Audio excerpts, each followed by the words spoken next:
ಇವತ್ತು ಮಕ್ಕಳ ಲಂಚ್ ಬಾಕ್ಸಲ್ಲಿ ಚಪಾತಿ ಮತ್ತು ಗೋಬಿ ಪಲ್ಯನ ಕೊಡ್ತಾ ಇದ್ದೀನಿ. ಗೋಬಿ ಪಲ್ಯ ಮಾಡೋದಕ್ಕೆ ಗ್ಯಾಸ್ ಮೇಲೆ ಪ್ಯಾನ್ಗೆ ನಾನು ಸ್ವಲ್ಪ ಎಣ್ಣೆ, ಸಾಸಿವೆ, ಜೀರಿಗೆ ಮತ್ತು ಹಸಿಮೆಣಸಿನಕಾಯಿ, ಕರಿಬೇವು, ಈರುಳ್ಳಿ, ಟೊಮೆಟೊನ ಹಾಕ್ಕೊಂಡಿದ್ದೀನಿ. ಹಾಗೆ ಮಸಾಲ ಬಂದುಬಿಟ್ಟು ಸ್ವಲ್ಪ ಅರಿಶಿನ, ಗರಂ ಮಸಾಲ, ಧನಿಯಾ ಪೌಡರನ್ನು ಹಾಕ್ಕೊಂಡು ಆಮೇಲೆ ಕಟ್ ಮಾಡಿ ಇಟ್ಕೊಂಡಂಥ ಗೋಬಿನ ಹಾಕಿ ಚೆನ್ನಾಗಿ ಅದನ್ನೆಲ್ಲ ಮಿಕ್ಸ್ ಮಾಡಿ ಗೋಬಿ ಸ್ವಲ್ಪ ಸಾಫ್ಟ್ ಆಗೋವರೆಗೂ ಬೇಯಿಸಬೇಕು.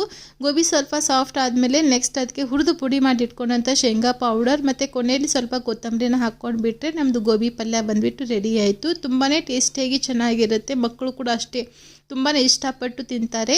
ಅವ್ರ ಮಕ್ಕಳು ಎತ್ತೆಲ್ಲ ಹೋದ್ಮೇಲೆ ಮನೆ ಕೆಲಸ ಎತ್ತೆಲ್ಲ ಮುಗಿಸ್ಕೊಂಡು ದೇವ್ರ ಪೂಜೆ ಎತ್ತೆಲ್ಲ ಮಾಡಿದ್ದಾಯಿತು. ಆಮೇಲೆ ನಾನು ಕೂಡ ತಿಂಡಿ ಎತ್ತೆಲ್ಲ ಮಾಡಿಕೊಂಡು ಶ್ರಾವಣ ಹಬ್ಬ ಹತ್ರ ಬಂತಲ್ಲ, ಸೊ ಹಾಗಾಗಿ ನಾನು ಕೂಡ ಎಲ್ಲ ಕಿಚನ್ ಕ್ಲೀನ್ ಮಾಡಿದ್ದೆ. ಆದರೆ ಮಸಾಲ ಡಬ್ಬ ತೊಳೆದಾದ್ಮೇಲೆ ಮತ್ತೆ ತಿರ್ಗಾ ನಾನು ಮಸಾಲ ಎಲ್ಲ ಹಾಕ್ಬಿಟ್ಟು ಇಡ್ತಾ ಇದ್ದೀನಿ. ಡೈಲಿ ನಾನು ಯಾವ್ಯಾವ ಮಸಾಲಾನ ಯೂಸ್ ಮಾಡ್ತೀನಿ ನೋಡಿ ಜಾಸ್ತಿ, ಅದನ್ನು ನಾನು ಈ ಥರ ಒಟ್ಟಿಗೆ ಒಂದೇ ಮಸಾಲ ಡಬ್ಬದಲ್ಲಿ ಹಾಕ್ಬಿಟ್ಟು ಇಡ್ತಾ ಇದ್ದೀನಿ.